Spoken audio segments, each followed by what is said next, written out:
A few months ago, totally out of the blue, Ben Rush had a seizure in bed. I'm going to dim the lights for this one now.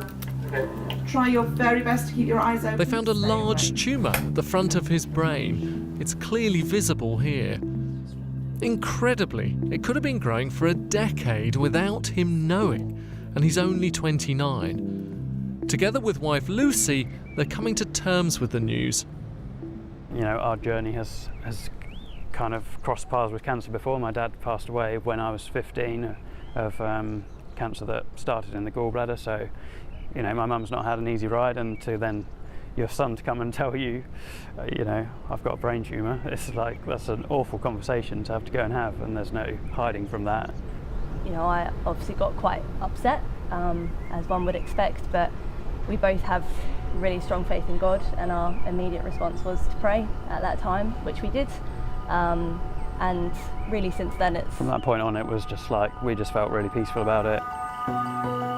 Within weeks, he's in the operating theatre at Addenbrooke's Hospital in Cambridge. Surgeon Thomas Santarius is removing the brain tumour, but he does it while Ben is still awake. Okay, you take a break a little bit. Can I have a 2.5? We were even allowed to talk to him. Hi, Richard. I know these are very strange circumstances. Richard, I've got it right. I'm still working. Yeah. You've been doing amazingly well, and you've still kept your sense of humour. Yeah. Try to. You have to laugh, eh? Yeah. Brilliant. Well, I will leave you to it. Well done. Doing brilliantly. And we'll see you afterwards. Great. The reason Ben's awake is because Thomas has to keep testing his brain. Can you count for me again? 1, 2, 3, 4, 5. By touching the surface with an electric current, he can switch sections off for a few seconds. Listen to what happens here. 3, 4, 5. The fact that Ben stops counting tells Thomas he's touching a part of the brain affecting speech, so he won't remove it. You may not even be able to think the right thoughts. Yeah. Or you may be able to think the right thoughts and words, but you just can't get them out. Okay. Ben's tumour is incurable, but the more Thomas can remove, the better his chances of a longer life. Take away too much, though, and he might destroy vital functions like speech, movement, memory, or reasoning. And tumours aren't easy to spot. They're all mixed up with the healthy brain. It's like walking a medical tightrope. If in doubt, leave it, because there's no repair. Once you take something out, but you shouldn't take in the brain, there's very little room to correct it. Brilliant. But it's not the awake part that makes this operation special. Let me know when you are ready. Will do. Yara Erez isn't a doctor. She's a neuroscientist from Cambridge University. We'll start now.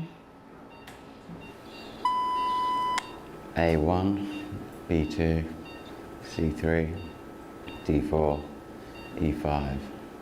This test is hard enough when you're not in the middle of surgery, mixing letters and numbers. You try doing it. H, 8, I. It's meant to be hard because they want Ben's brain to start multitasking. J, 11. Brilliant. Okay, You can well. stop. You can stop. It's the same process that helps us plan, problem solve, or switch quickly between activities. Using electrodes, they're listening to his brain, analysing how the different sections are working together to get the job done. 16, 17. Yeah. Wow. Amazing. Okay, let's 17. do the same thing again, yeah? From the start. Yeah. You need a harder challenge, come on. I've been practicing. So I think we should start some sort of competition. Yeah. The scientists are creating a much more detailed map of his brain functions for a new device that will eventually help surgeons make those critical take-it-or-leave-it decisions. First, we need to calibrate the brain. And here's a prototype of that new device. It's being designed by a large team, including Thomas and Yara here, and Rafa Romero Garcia, another scientist from Cambridge University. If you hold the button, you can change the location of the camera, so you can view the brain from different positions to get the location of the tumor. It acts like a sat-nav, guiding them around a 3D printout of Ben's brain. They've coloured the tumour bright red so that it stands out. Using Ben's data, this shows how his brain is connected up. To carry out tasks, different parts need to talk to each other, point to a section, and here's who it's speaking to. When I do the same thing going here,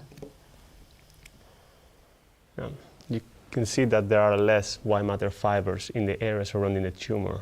It's a model brain today, but eventually Thomas could be using it to navigate the brain of a real patient live during surgery. so although you can reconstruct this sort of information in your head, but this is just much more quicker and make it more efficient. Visual. Yeah. Every person's brain is slightly different, and the function is in slightly different areas, and the communication between the areas is slightly different. And what we show you here is the function and connections and brain areas of this patient. The device is easy for anyone to use. So if you hold it down, it kind of acts like a camera, so I can move around the brain. Yes, and you can see different view of the brain and network information that is related to that. So critically then, this is telling you how the different bits of the brain are talking to each other. That's what's new. Exactly. Within 5 to 10 years, they hope the system will help neurosurgeons tailor their surgery to each patient, maybe depending on their job. If they do physical work, the surgeon could preserve more of the physical functions. Others might want to save parts of the brain to help them manage big projects.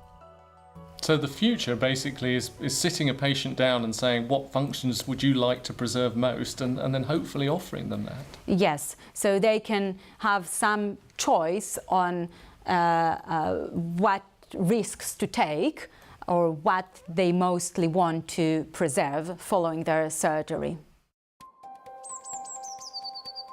You seriously need to clear out the garden. A few weeks on, and Ben's doing really well. We had the results on the tumour from Thomas, which were really positive. It was a grade 2 tumour, which he told us was the lowest possible grade for the type of tumour that I have, which means it's less aggressive and not as fast growing. So that's really positive. They both know that at some point, probably years in the future, the tumour will come back. We had plans before, and kind of those plans remain, that, you know, we want to have a family one day, and, you know, you can't let something like this, you know, restrict you from those things, because, well, there'd be no point in carrying on, really. Well, I think your attitude, you know, does you real credit. Dealing with that at such a young age, you've handled it brilliantly, because it must have been tough.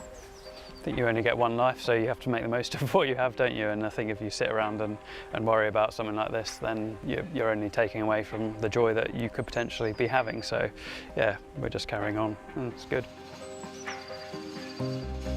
By helping scientists with their research, Ben knows that he's contributed to a new device that will eventually transform the lives of young people who've been told they have incurable cancer but still have lots of life left to live.